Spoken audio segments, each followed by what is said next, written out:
So ayan guys, meron tayong tatlong setup ngayon dito. DIY CB na naka back converter at saka manual relay. Tapos meron tayong modified na Demco na naka MOSFET at naka back converter ulit. And yung pangatlong setup natin is baseboard na ESP8266 na nilagyan lang natin ng ng MOSFET para meron siyang relay. Alin kaya dyan sa tatlo effective ang pitik lighter sa tingin nyo? Comment naman.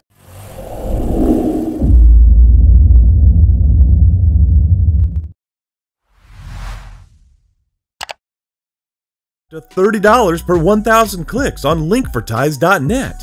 Launch now. For today's video, meron tayong mga sub-windows or mga Node MCU. So, ano na naman tayo? Tuhog content.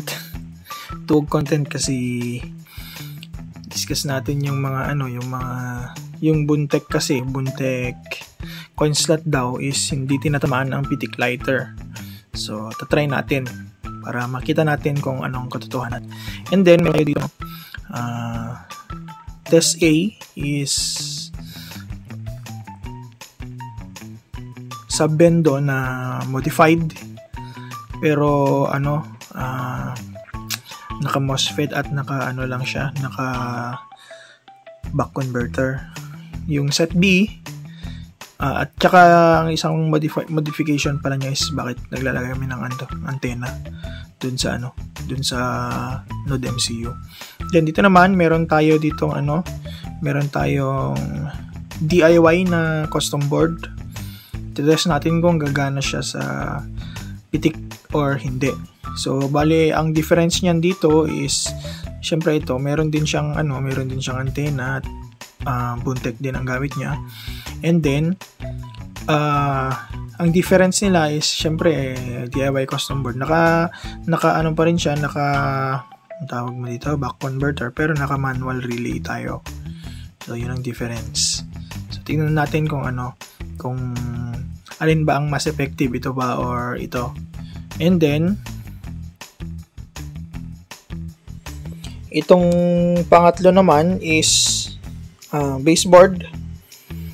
Nilagyan lang natin ng ginawa lang nating JST yung kanyang baba para mabilis ilagay tanggal yung ating coin slot. So ang coin slot na nito is Allen.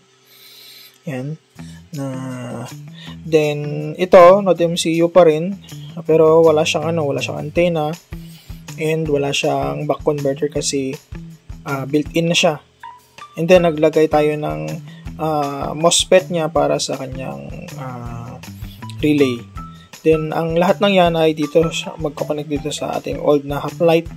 Then kumbaga tatlong bendo sa isang half light, then i-test natin isa-isa kung alin ang effective at alin ang hindi effective. At kung maganda ba itong baseboard na ito. Sa previous video natin, sa previous shorts natin is napagana natin yung ESP32 doon sa kanyang baseboard na hindi napipitik.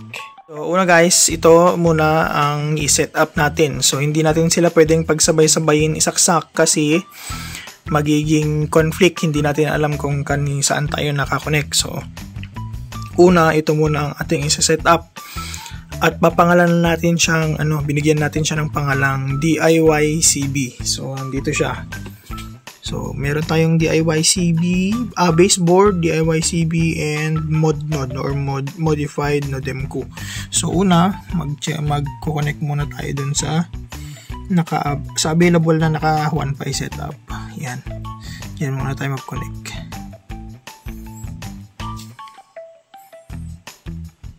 Yan. So, set up muna natin to kasi wala pa siyang setup para makita ninyo.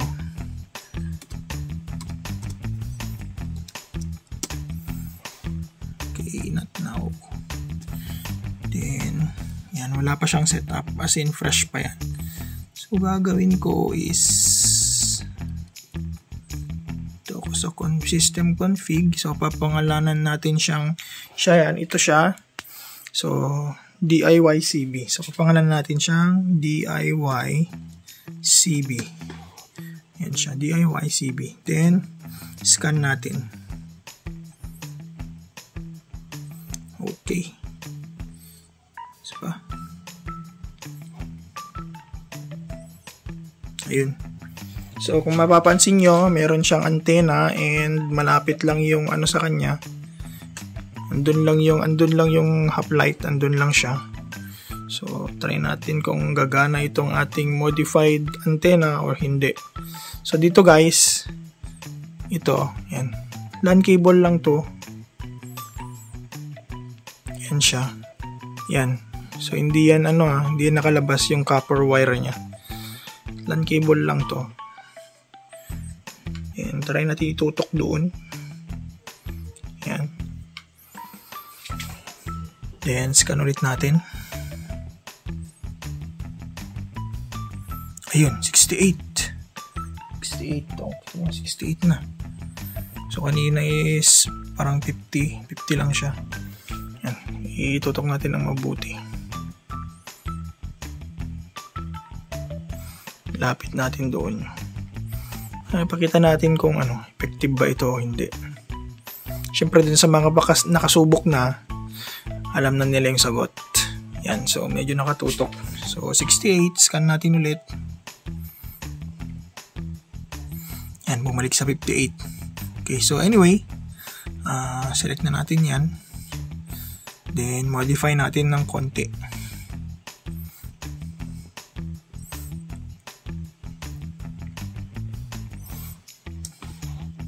So nagpakita na siya.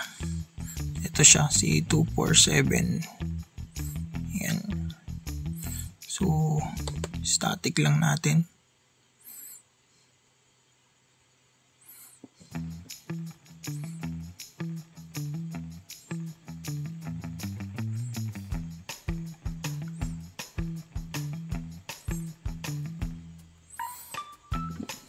Din sa hotspot.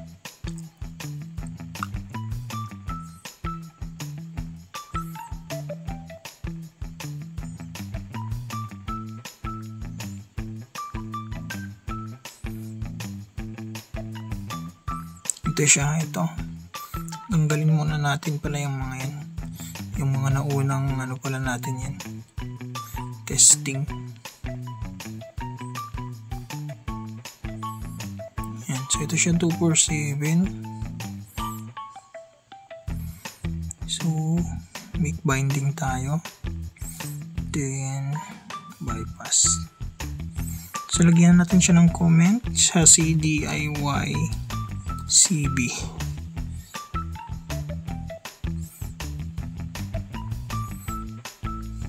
Yan siya.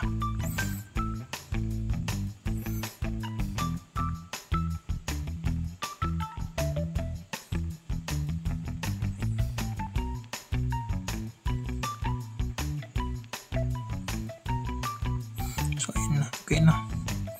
So piyahin lang natin pala yan. Save natin. Siya si DIY CB.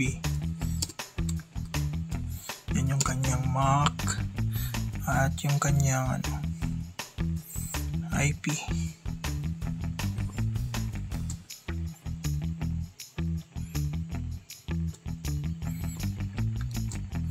Yan. Ayan, so na-access na natin siya online. Ay, sa via MikroTik. So, ayan na siya. And then, makikita nyo, tama yung time niya. Then, internet status, online, MikroTik status, online. So, dito sa dito sa promo rates, wala tayong babaguhin, same lang lahat yan. Then mamaya na natin siya i-edit para lumabas dito sa portal para makapag-select tayo. So dito for the meantime wala muna. I-next natin itong susunod. Ito yung ating mod node. Modified Nodemco. Yan. Okay, so nag-open na siya. Yan. Naka-off yun kasi power cut tayo guys, power cut. Yan. So, okay na. Naka-on na siya. Then, scan na naman natin dito at magko-connect na naman tayo. So, ayun. May lalabas na naman doon. Yan. Pagka kasi pinagsabay-sabay natin yan guys na naka-on is hindi na natin sila makikita. Hindi natin alam kung sa kanino tayo nakakonect. So, isa-isahin natin sila.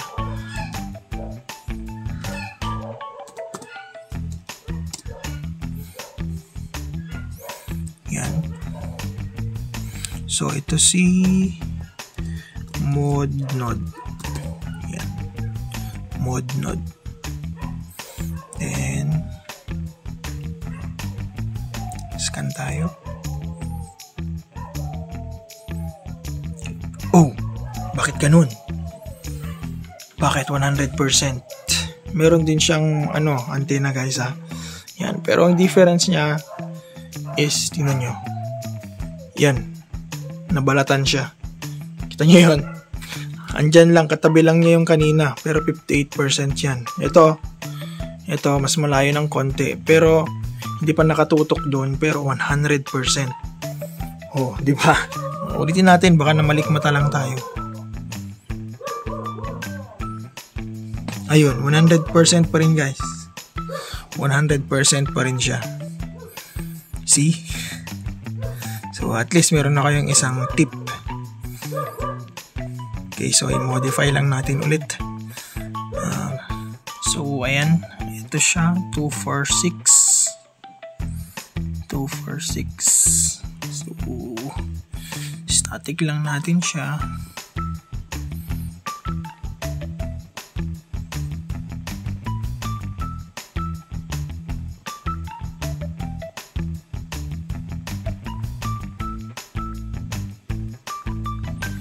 Then sa may hotspot.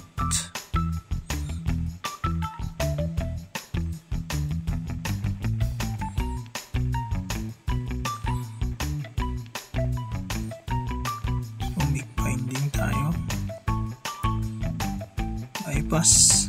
Then, lagyan ko ng comment. Siya si mod node. So, siya si mod node.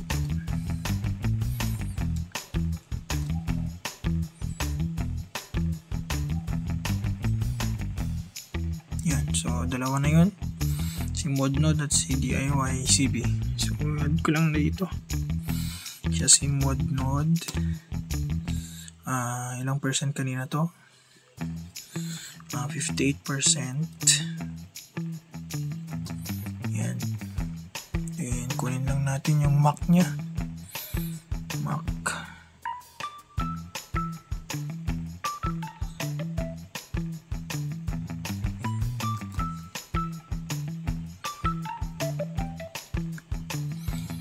Then, yung kanyang IP.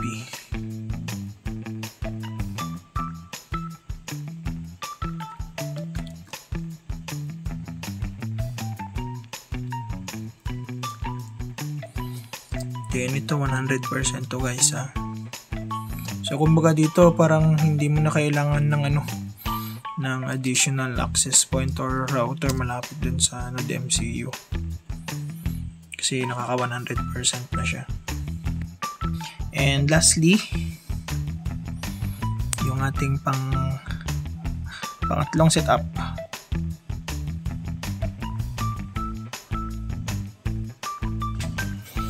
Ayan siya guys. Ayan yung pangatlong setup natin. Baseboard. So, setup natin ulit.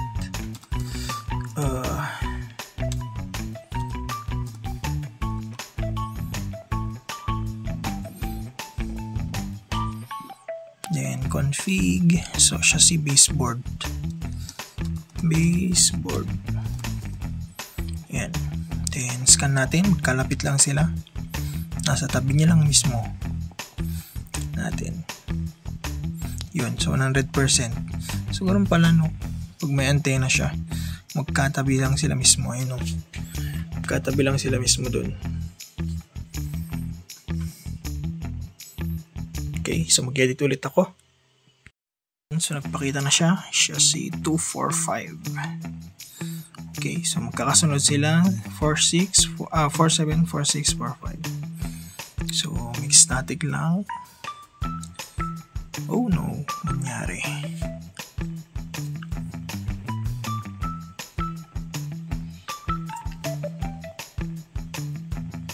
So antayin lang natin mag-reconnect. So mix static ako. Okay.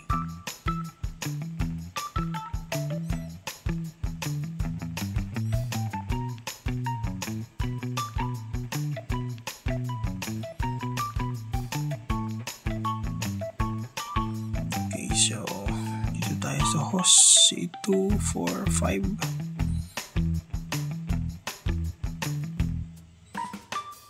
Ito siya. Yan. Weak binding. Bypass. Kaya mo siya ng comment. Siya si baseboard. Baseboard. Yan, apply. Check natin. So ito yung si 246 guys si mode node. Dito naman 47 si DIY-CB. And then gawa pa tayo ng isa si 245/admin. Ayun, so na-access na natin siya. Yan siya, si baseboard. So kompleto na sila, baseboard, si mode node at si DIY-CB. So ang next is, wait lang, kopyahin ko pa pala yung ano niya. Yun. Ang next ay ilagay na natin siya sa edit natin yung portal. So baseboard siya ay 245. Yan. So para alam natin. So edit natin yung portal para magkaroon tayo ng tatlong na demco. Then test natin isa-isa. So ayan guys, na edit na natin siya. So ito si 1, 2, and 3 yung nandoon. So kung makikita ninyo, naka-off yung kanyang coin slot, naka-off lahat. So dito tayo sa insert money. Yan, so meron tayong pagpipilian, DIY, mode node, and baseboard. DIY, mode node, and si baseboard. Ayun siya. So dito naman na tayo sa dito sa DIY-CB. Tignan natin. Mag-insert coin ako, dapat mag-open siya. Ayun, so mag-open siya, di ba? Ayan o. Ayan. Then insert money tayo. Mode node. Ito siya. So pipindutin ko yan at mag-open. Okay. Oops, hindi siya nag-open. So may mali doon sa ating wiring. Okay, then lastly dun sa baseboard. So pinindot ko yan at mag-open yon. Okay, so kita nyo nag-open siya. So ito lang yung may something sa natin. Okay, so ayusin ko muna and then test natin, maghulugan sila isa-isa hanggang doon. Okay, so test natin ulit guys. Check natin ulit. So insert mode node. Ayan, so nag-open na siya. So okay na. Okay, so mauuna tayo mag-insert dito kay DIY-CB. Check natin kung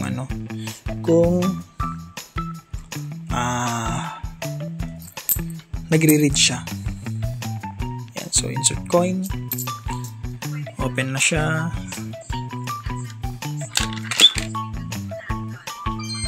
So ayun, may pumasok na piso. Then ang gagawin natin, syempre try nating pitikin.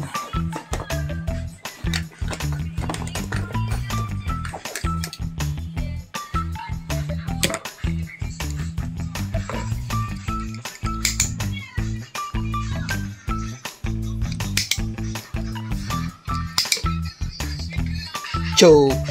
Siyempre, kailangan natin ng hubad na na pangpitik. So, ulitin natin. Kuha ko lang ako ng pangpitik. So, ayan guys, malinaw naman na wireless siya, no? Malinaw naman. So, ito na yung pangpitik natin. So, tanggalin ko yung light para makita nyo na nag-spark siya.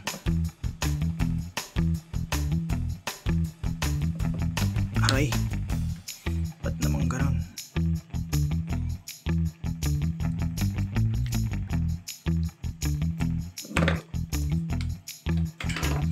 Yan. Kita nyo, nag-spark siya.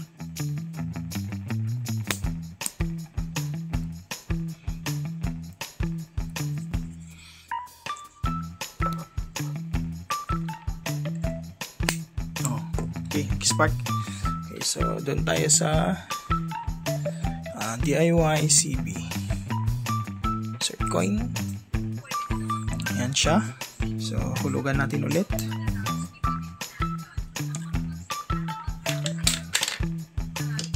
Sorry. Hirap pag walang tagahawak. Oh no.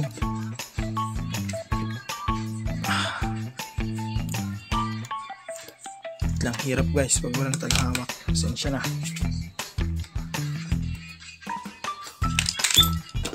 Okay. So ayun, pumasok guys ha. So pwede ko rin pakita yung yung likod. Naka po yan, dalawa. Nakataas po silang lahat. Ayan, wait lang. Ayan. Ayan. Okay. Yan. Yun. Okay. Pataas siya. Pataas. So, hulog ko itong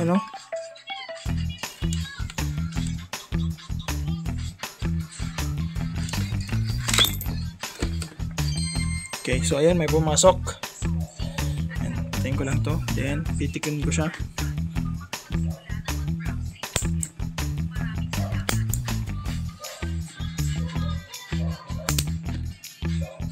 Try ko. Hirap pag isang kamay lang. So ayan guys ha. Ayan na.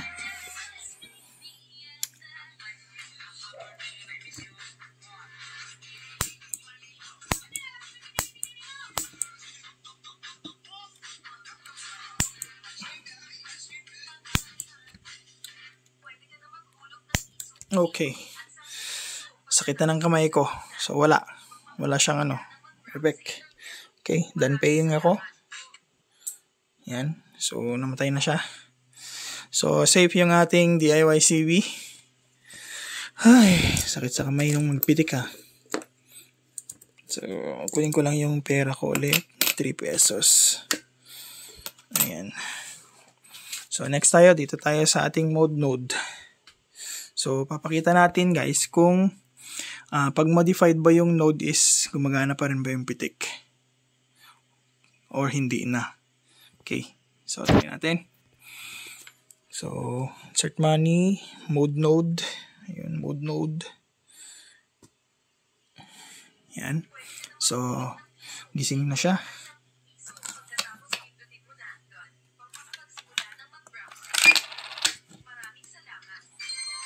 Pumasok. Isa pa.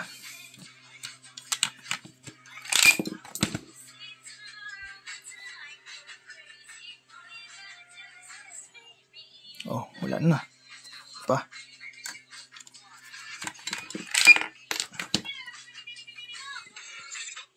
I-check natin yung kung nakataas o hindi. Okay, so nakataas lahat. Taas sila lahat. Okay. So ito ata yung may problema sa counting. Anyway, may pumasok naman na isa. Mga luma kasi to. Hirap na masiraan eh. Pero titest pa rin natin. No. Ayan. So, patayin ko lang yung ano. Yan.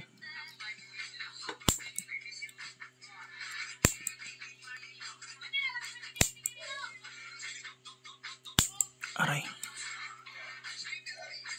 Aray ko. So, walang pumasok. Walang pumasok. Okay. So, pero error siya dun sa ano. So, ganito na lang guys gagawin ko. Lilipat ko ito dito kasi tama yung counting nito. Ito, hindi siya tama. Okay, so tignan natin. Lilipat ko yung ano yung coin slot dito. Okay, yan. So, nailipat ko na. Check natin ulit kung nagka-count na siya. Set money, mode not. Yan. So, buhay na ulit. Tingnan natin. Yun, may pumasok. So, talagang yung ano, yung coin slot ang error. Yan, nagpumasok ulit. Yan. So, 3 pesos. Yan. Then, saan yung pampitik ko? Nawawala na. Ito. So, pipitikin ko pa rin siya.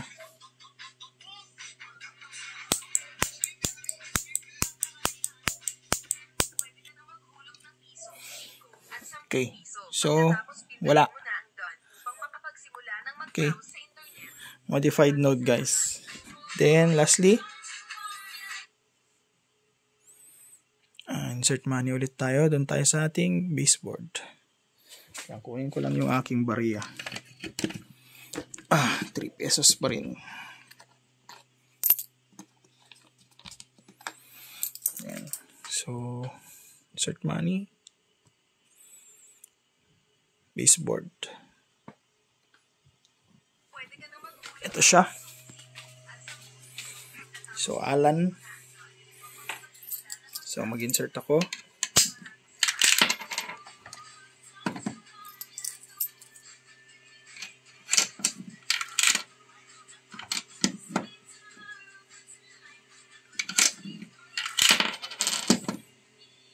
Okay, so check lang natin. Walang pumasok. Meaning, may mali na naman ulit dito sa kanyang ano, siguro loose. So, check ko lang ulit. So, ayun guys, na-troubleshoot na natin ng bilis. So, ang problema is hindi rin siya nagka-count. So, magiging fair na lahat kasi buntek, isang coin slot ang gagamitin natin, yung buntek pa rin. So, nilipat ko na siya, nagka-count siya. So, insert money ulit ako. And then, baseboard. Yan. So, 3 piso. Maririnig naman dito sa sound kung ano, kung pumasok o hindi.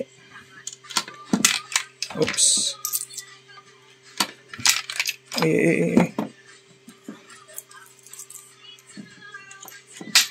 Ay, naku naman.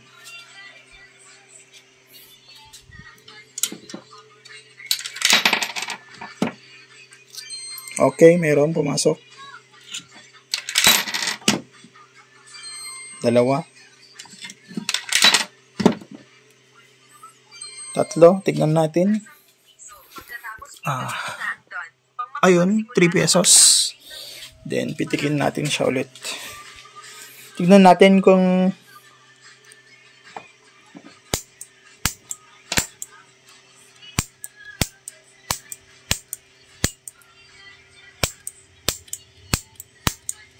okay, so nakadaming pitik na ako. Okay. 3 pesos pa rin. Ngayon guys, maglalabas ako ng bagong ito, bago. Kasi hindi siya gumagana. Ito, palitan ko na rin. Yung mga setup, hindi natin papalitan, maliban sa coin slot, para makita natin kung tama ba yung hinala ng ating ka 1Pi na hindi nga gumagana yung ano, yung saan na ito, yung pitik sa buntek. Pero na-try ko na yan guys ha, gumana siya nung trinay ko. Buti na lang dito sa video hindi siya gumana. So out of the box Allen. So tatanggalin ko na rin ito kasi papalitan natin siya ng Allen din. So congrats buntek. So dito tayo ulit sa unang setup. Hindi ko na ikakat.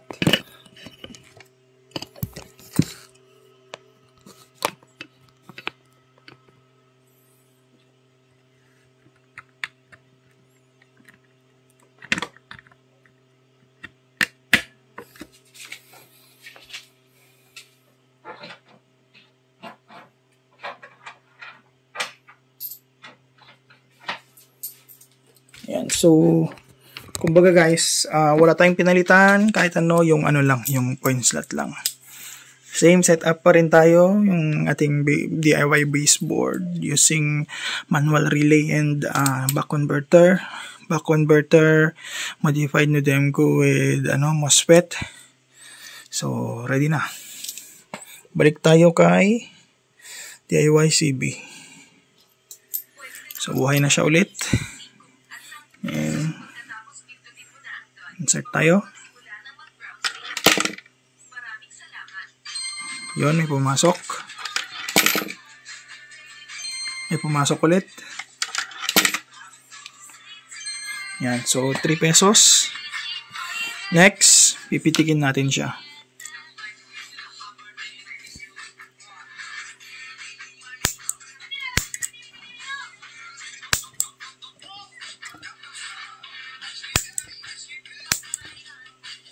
Aray.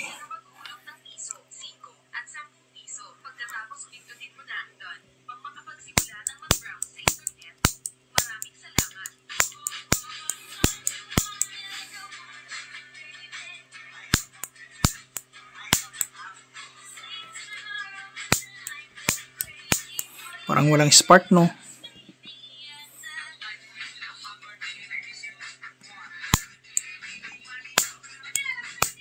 Oh, meron naman.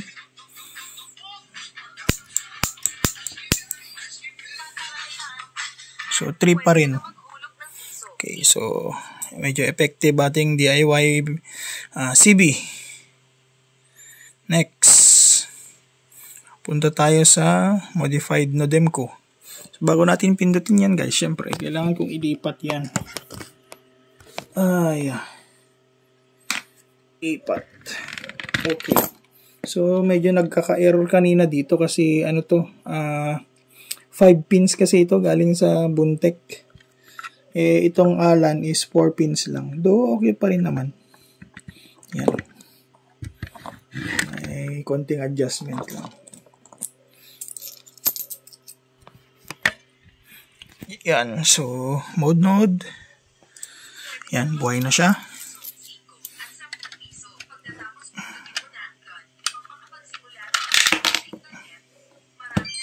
Yan, may pumasok. Piso.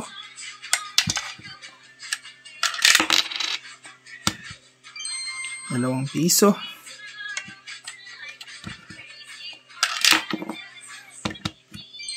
Tatlong piso. Check natin. 3 pesos. Next, pitikin natin.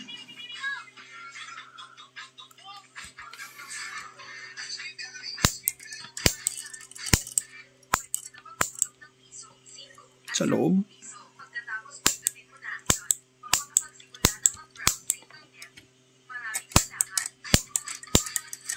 Aray. So, 3 pesos pa rin.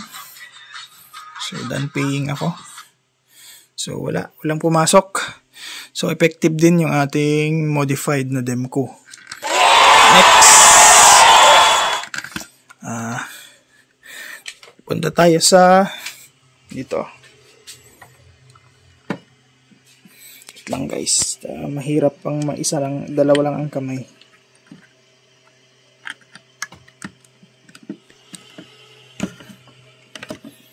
Ayan.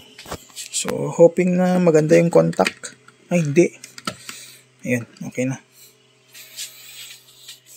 So, pahiram ulit ng barya. So, pindutin ko yung baseboard.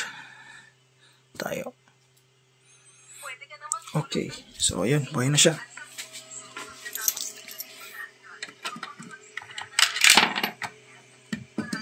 Ayun, may pumasok.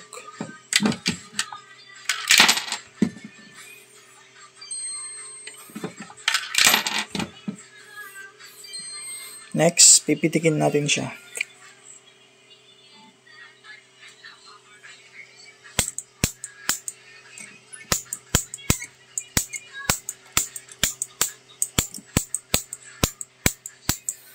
Okay.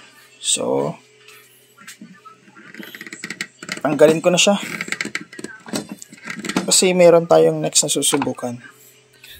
Ayan. So, 3 pesos pa rin guys ha. 3 pesos pa rin siya. Walang naidagdag. Okay. So, alam ko na. Ito naman. Para maganda yung challenge. Alam ko na to eh. Yan. So, nakababa yung isa. Hindi. Nakataas lahat. Okay? Nakataas lahat. So, yung nagsasabi na lagay sa sa normally close, hindi na po talaga kailangan i-normally close yan. Ayan po, malinaw. Ay, blurred pala, hindi pala malinaw. Blurred. Sorry. Ayan. Ayan, malinaw naman na siguro. Ayan. Nakataas po yan pareho. So, wala pong naka-NC dyan. Normally open po yan. Kita nyo naman, 3 setup, puro wireless. Hindi gumana ang pitik. Wow! 3 setup. Hindi gumana ang pitik. Salamat guys!